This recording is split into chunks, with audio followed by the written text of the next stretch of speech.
మిత్రులారా అందరికీ నమస్తే. మనం ఏఐటీసీ రాష్ట్ర కార్యదర్శి సింగ్ నరసింహరావు గారితో ఉన్నాం. సార్ని మేడే సంబంధించిన అంశాలు, ప్రస్తుతం కార్మిక వర్గానికి సంబంధించినటువంటి సాధక బాధకాలని గురించి చెప్పమని అడిగాం. సార్ నమస్తే. నమస్కారం సార్, స్టార్ట్ చేయండి సార్. ఈరోజు 141వ మేడే శుభాకాంక్షలు భారత కార్మిక వర్గానికి ఏఐటీసీ నుంచి తెలియజేస్తా ఉన్నాం. 1886లో ప్రపంచంలో చికాగో నగరంలో కార్మిక వర్గం 8 గంటల పని దినం కోసం పోరాడి ఆనాటి పాలక వర్గాల దాడులను ఎదుర్కొని వందలాది మంది కార్మికులు ప్రాణత్యాగాలు చేసి 8 గంటల పని విధానాన్ని సాధించి ప్రపంచానికి అందించారు. ఆ మేడే అమరవీరులందరికీ విప్లవ జోహార్లు తెలియజేస్తూ ఉన్నాం. ఆ పోరాటం ఫలితంగా ప్రపంచంలో కార్మిక వర్గం శ్రమ దోపిడీని ఎదిరించి పోరాడి హక్కులు సాధించుకోవాలనే చైతన్యాన్ని పొందింది. దాని ఫలితంగానే 1917లో సోవియట్ యూనియన్లో కార్మిక వర్గం సామ్రాజ్యవాదాన్ని ఎదిరించి ఒక కార్మిక వర్గ రాజ్యాన్ని లెనిన్ నాయకత్వాన ఆనాడు ఏర్పాటు చేసుకోవడం అనేది జరిగింది. 1917 రష్యా విప్లవంతో ప్రపంచ కార్మిక వర్గానికి మరింత ఉత్సాహం వచ్చింది. ఆ ఉత్సాహంతో కార్మిక వర్గం అనేక ఉద్యమాలు చేసింది. అనేక దేశాల్లో సంఘాలు ఏర్పాటు చేసుకున్నాయి. దాని స్ఫూర్తితోనే 1920 అక్టోబరు 31వ తేదీన మన భారతదేశంలో మొట్టమొదటి కార్మిక సంఘం ఏఐటీసీ ఆవిర్భవించి ఈ దేశ కార్మిక వర్గానికి, ఈ దేశ స్వతంత్రానికి ఒక దిక్సూచిగా నిలిచింది. అనేక ఉద్యమాలు, పోరాటాలు చేయడం అనేది జరిగింది. 8 గంటల పని, కనీస వేతనం, సంక్షేమ చట్టాలు అనేది ఆనాడు కార్మిక వర్గం పోరాటం చేసి సాధించుకోవటం జరిగింది. అనేక దేశాల్లో 8 గంటల పని విధానం, వారాంతపు సెలవు అమల్లోకి వచ్చింది. అదే పరిస్థితిలో మన దేశంలో కూడా ట్రేడ్ యూనియన్ యాక్టు, దాంతో పేమెంట్ ఆఫ్ వేజెస్ యాక్టు, ఇలాగ అనేక కార్మిక సంక్షేమ చట్టాలని బ్రిటిష్ హయాంలోనే మనం భారతదేశంలో సాధించుకున్నాం. 8 గంటల పని విధానం కూడా బ్రిటిష్ హయాంలోనే భారతదేశంలో కార్మిక వర్గం సాధించుకుంది. స్వాతంత్ర అనంతరం అంతకంటే మెరుగైన చట్టాల కోసం పోరాడింది. బోనస్ యాక్ట్ సంపాదించాము, ఇండస్ట్రియల్ రిలేషన్ యాక్ట్ సంపాదించాము. ఆ విధంగా భారతదేశంలో కార్మిక వర్గం ఒక సముచితమైనటువంటి గౌరవ స్థానాన్ని సంపాదించింది, పోరాడింది, హక్కులు సాధించుకోవటం అనేది జరిగింది. ఎప్పుడైతే 1990 సోవియట్ యూనియన్లో సోషలిస్టు వ్యవస్థ అక్కడ పతనం అయిందో, అక్కడ సోషలిస్టు ప్రభుత్వం పడిపోయి పెట్టుబడిదారీ విధానం అనుసరించడం మొదలుపెట్టిందో, ప్రపంచంలో పెట్టుబడిదారీ విధానం, సామ్రాజ్యవాదం ఇంకా వాళ్ళకి ఎదురు లేదు అనే భావంతోనే నూతన ఆర్థిక విధానాలు తీసుకొచ్చి ప్రపంచవ్యాప్తంగా, దాంతో భారతదేశంలో కూడా తీసుకొచ్చి ఇక్కడ ప్రభుత్వ రంగం మొత్తాన్ని ప్రైవేటీకరణ చేయటం, కార్మికుల హక్కులు ఒక్కొక్కటి హరించుకుంటూ రావడం అనేది జరిగింది. ఆ నూతన ఆర్థిక విధానాలని కార్మిక వర్గం ఐక్యంగా పోరాటాలు చేసి తిప్పికొడుతూ దాన్ని వేగంగా అమలు జరగకుండా దాన్ని నిలుపుదల చేయడం అనేది జరిగింది. అయినప్పటికీ కూడా పెట్టుబడిదారీ వర్గం కార్మికుల మీద దాడులు పెంచుతూ వచ్చింది. సంక్షేమ చట్టాల అమలుని నెమ్మదిగా చేయటం లేదా ఆఫ్ చేయటం లాంటి చర్యలకి పాల్పడ్డారు. అదే సమయంలో 2014లో మన దేశంలో నరేంద్ర మోడీ నాయకత్వంలో బీజేపీ ప్రభుత్వం అధికారంలోకి వచ్చిన తర్వాత మరింత వేగంగా కార్మిక వ్యతిరేక చర్యలకి పాల్పడుతూ ఉంది. అంతేకాదు ఒక సనాతనం పేరుతోని, మనువాదం పేరుతోని, మతవాదం పేరుతోని కార్మిక వర్గాన్ని చీల్చి కార్మిక వర్గం మీద పెట్టుబడిదారుల పెత్తనాన్ని మరింత పెంచి ప్రభుత్వం ఏదైతే ఉందో పెట్టుబడిదారులకు దన్నుగా దానికి మద్దతుగా పనిచేయటం ప్రారంభించింది. దాని ఫలితంగా కార్మిక వర్గానికి భారతదేశంలో కష్టాలు ఎక్కువైనాయి. ఈ ప్రభుత్వ విధానాన్ని ఒక మాటలో చెప్పాలంటే, నరేంద్ర మోడీ సంపద సృష్టి ఎవరైనా చేస్తారంటే ఈ సంపద సృష్టికి పెట్టుబడిదారులే మూలం, పెట్టుబడిదారులు ఈ దేశంలో సంపదని సృష్టిస్తుందనేటువంటి కితాబునిచ్చారంటే ఇది తిరోగమనమైనటువంటి చర్య, తిరోగమనమైనటువంటి ఆలోచన.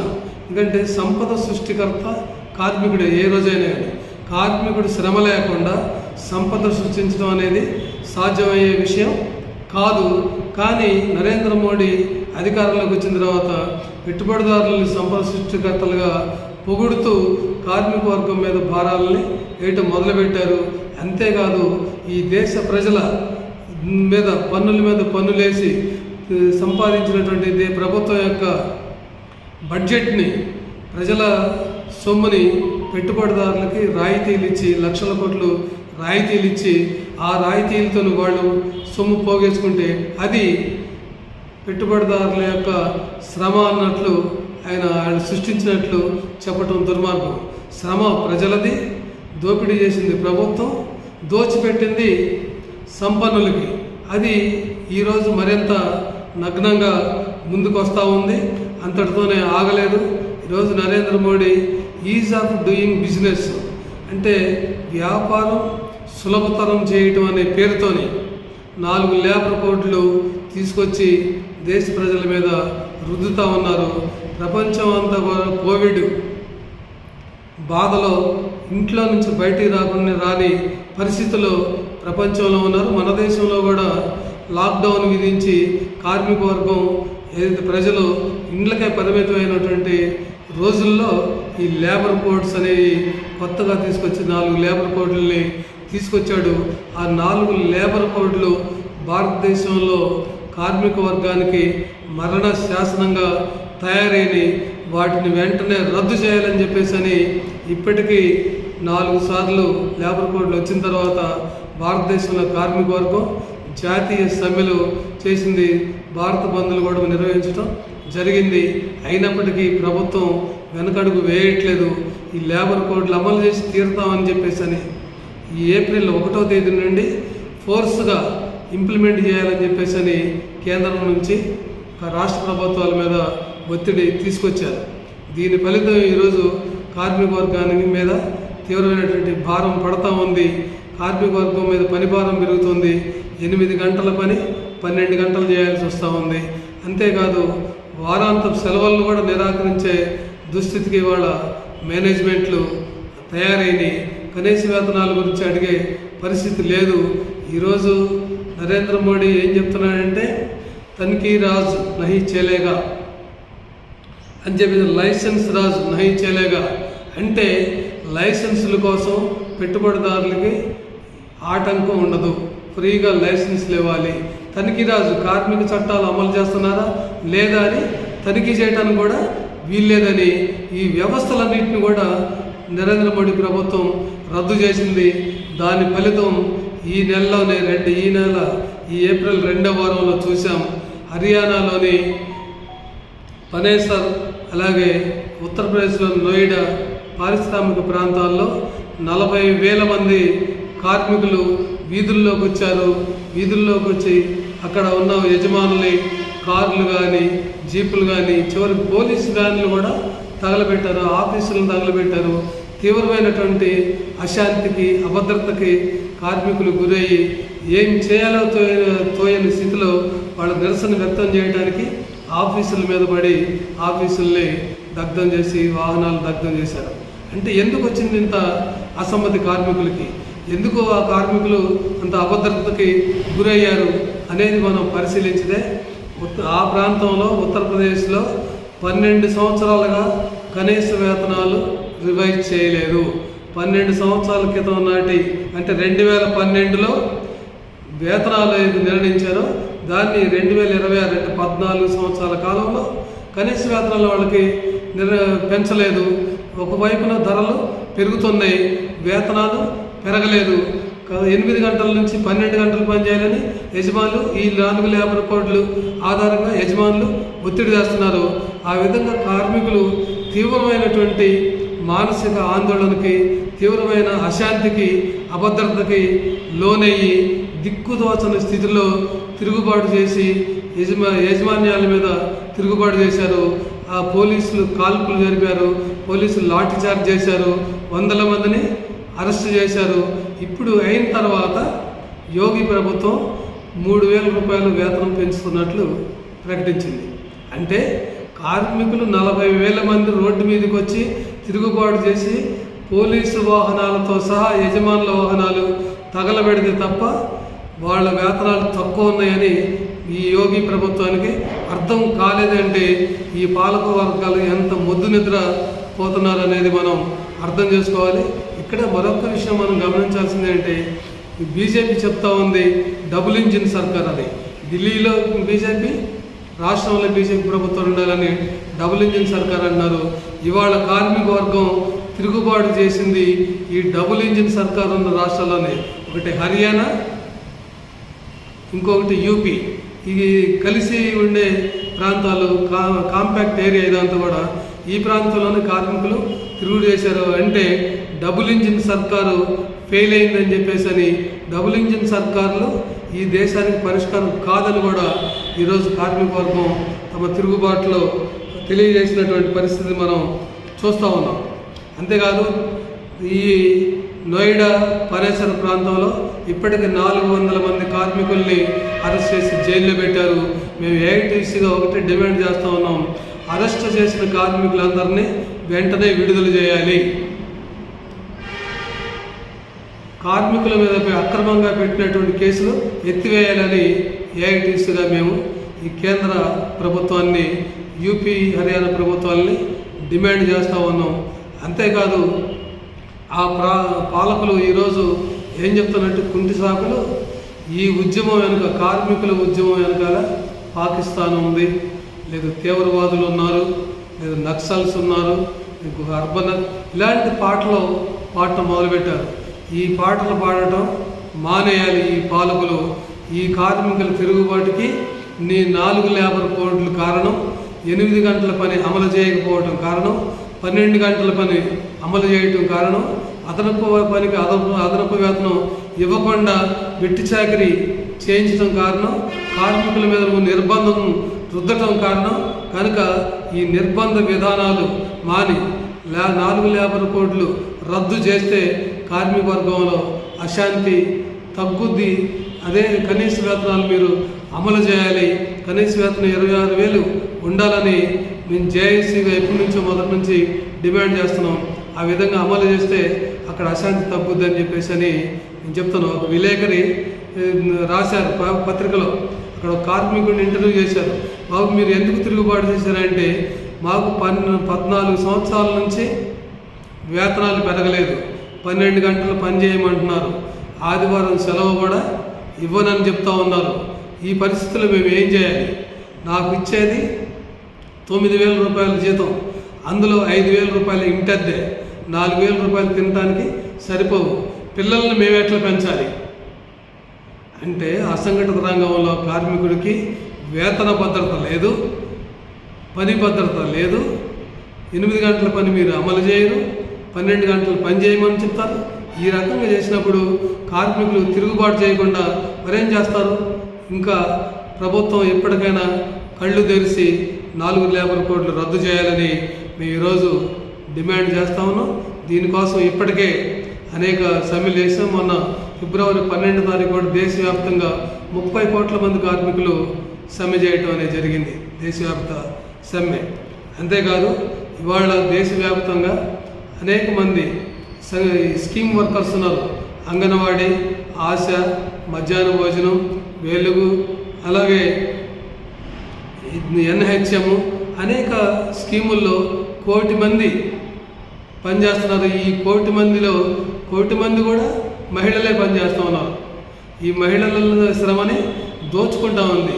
నారీ శక్తి వివాదాన ఏదో చెప్తాను నరేంద్ర మోడీ. 1 కోటి మంది మహిళలతోని నువ్వు గౌరవ వేతనం పేరుతో కనీస వేతనం ఇవ్వకుండా వెట్టి చాకరీ చేయించుకుంటూ నిలువు దోపిడీ చేసి మహిళల గురించి మాట్లాడే అర్హత నరేంద్ర మోడీకి ఎక్కడి నుంచి వచ్చిందని చెప్పి మేము ప్రశ్నిస్తున్నాం. నువ్వు మహిళల గురించి మాట్లాడాలంటే ముందు ఈ 1 కోటి మంది స్కీమ్ వర్కర్లని ప్రభుత్వ ఉద్యోగులుగా గుర్తించండి. గౌరవ వేతనం కాకుండా కనీస వేతనం 26,000 ఇచ్చేదానికి మీరు చేయాలి. వాళ్ళు రిటైర్ అయితే కనీసం నెలకు 10,000 రూపాయలు పెన్షన్ ఇచ్చి వాళ్ళని గౌరవించాలి. మహిళల దగ్గర శ్రమ తీసుకొని శ్రమ దోపిడీ చేసేటప్పుడు మాత్రం మహిళలుగా మీకు కనిపించరు. వాళ్ళని గౌరవించొద్దా? నోటితో గౌరవించడం కాదు, మహిళల్ని చేతల ద్వారా గౌరవించాలని చెప్పేసి నరేంద్ర మోడీని మేము డిమాండ్ చేస్తూ ఉన్నాం. ఈరోజు మన రాష్ట్రంలో ఇటీవల 2 సమ్మెలు జరిగినాయి. ఆర్టీసీ సమ్మె, ఆర్టిజాన్స్ సమ్మె జరిగింది. ఆర్టిజాన్స్ 20 సంవత్సరాలుగా వాళ్ళు అనేక శ్రమ దోపిడీకి గురవుతూ ఉన్నారు. ఉద్యోగ భద్రత లేదు. 20 ఏళ్ళు పైగా కార్మికులు వాళ్ళు అందులో పనిచేస్తూ ఆర్టిజాన్స్గా విద్యుత్ సంస్థలో పనిచేస్తూ భవిష్యత్తులో ఇంకొక పని చేయడానికి వీలైన స్థితికి నెట్టివేయబడ్డారు. అనేక మంది విద్యావంతులు ఉన్నారు. వాళ్ళు విద్యకి అర్హతగా వాళ్ళ క్వాలిఫికేషన్కి అర్హతతోనే కన్వర్షన్ చేయమని అడుగుతున్నారు. కాబట్టి వెంటనే రాష్ట్ర ప్రభుత్వం వాళ్ళ కన్వర్షన్ విధానం ఆలోచించాలి.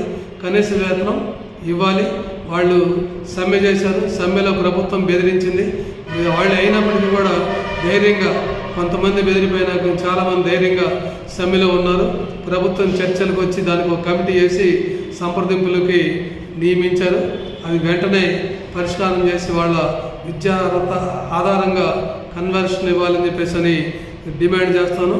అదే సమయంలో ఆర్టీసీలో 40,000 మంది కార్మికులు సమ్మె చేశారు. తీవ్రమైన ఉద్రిక్త పరిస్థితులు ఏర్పడ్డాయి. శంకర్ గౌడ్ అనే కార్మికుడు సూసైడ్ చేసుకున్నారు. చాలా బాధాకరం. ఆ శంకర్ గౌడ్కి ఏఐటీసీగా జోహర్లు అర్పిస్తూ ఉన్నాం. అది ఏమైనా ఏ ఉద్యమాలు జరిగినా కానీ సూసైడ్ అటెంప్ట్ అనేది కార్మిక వర్గం చేయడానికి వీల్లేదని మేము ఏఐటీసీగా విజ్ఞప్తి చేస్తూ ఉన్నాం. ఆర్టీసీ సమ్మె సక్సెస్ అయింది. కొంతమంది ముందుకు రాలేదు.